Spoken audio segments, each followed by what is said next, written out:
Wall Street's afraid in a funny way is showing its stocks up north of 115 points today. There are a lot of reasons for that, but obviously angst about what's going on, in Washington, not among them. Craig Smith, you're following all of this very, very closely. You say that it has to do with not Barack, but Ben. More folks confident and listening to Ben Bernanke than they are Barack Obama. Explain. I think Ben Bernanke, Neil, is the most powerful man in the world now. I mean, if you looked at his testimony today, I mean, he wouldn't even admit about a currency war. And then one of the senators said, what about those poor people that have their money in savings accounts? What about them? He just like sloughed it off. It's all about, unemployment. It's all about stability. Neil, you said it at the beginning of the program. This is a joke what this president is doing. He lined up firefighters and firemen behind him. None of those guys get paid by the federal government. I mean, if you didn't know better, you think planes are going to fall out of the sky and all the beef will be horrible come Saturday morning.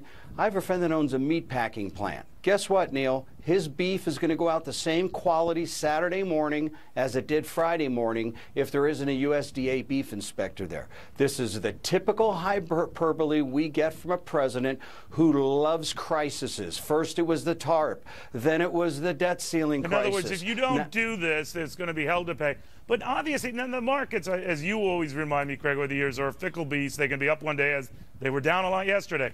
But if we are getting closer to the brink, and the markets on paper should be panicking, they're not. Why not? What are they focused on right now?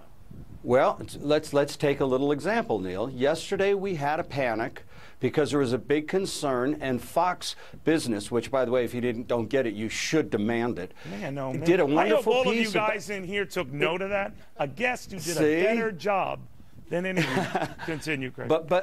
But the Italian banks were in trouble. They showed signals they were in trouble.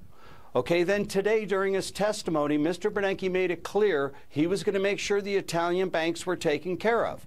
What happened, Neil? Instantly a 100-point rally on Wall Street. Well, that scared me in and of itself, because now Ben Bernanke might be a gentler, more soothing voice, but it is still an aggressively accommodative voice, and one that just sort of glosses over problems. But be that as it may, he seems to be the only guy the markets focus on.